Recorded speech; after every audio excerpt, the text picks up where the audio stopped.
We finally made it to summer. I mean, it's something that we never really thought was going to be such a big deal. But after the last year and a half of just chaos and masks, and even though we had a summer, it really didn't feel like we had one. And so this year, it's like everybody is, how do I make the most of it? How do I get away? Last year was the staycation, right? Where everyone just stayed at home. And this year, everybody's getting out.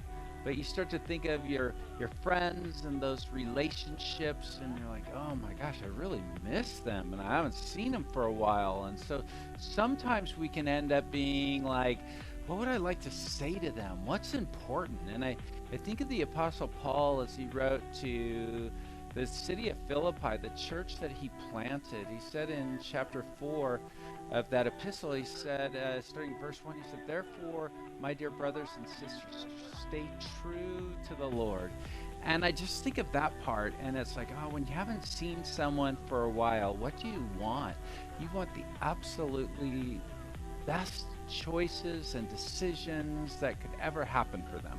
I mean, when you have a relationship and you think of your kids, you think of your parents, you think of your friends, you want the best. And we realize that when we're just on our own program, doing our own thing, life doesn't work best. But as we do it focused on God, that's when life works great. And so that's why the Apostle Paul is saying, stay true to the Lord, no matter what's going on. If you're locked up in staycation, if you're, in the Bahamas or wherever you're at, to stay true to the Lord. And then he goes on and he says that I love you and I long to see you, dear friends, for you are my joy and the crown I receive for my work. And here's the thing, each one of us, we're really working all the time.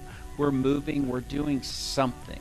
We're either focused on ourselves, we're focused on other people, we're doing something. And Paul's saying, hey, my life is investing into people, and that your life matters. He's saying, I love you. When I think of what God's done in that partnership. If we've moved together in not just you and I, but you and God and myself and all of these other people, as we work together, oh my gosh, that's one of the greatest accomplishments, that I could say that I was a part of, that I was involved in.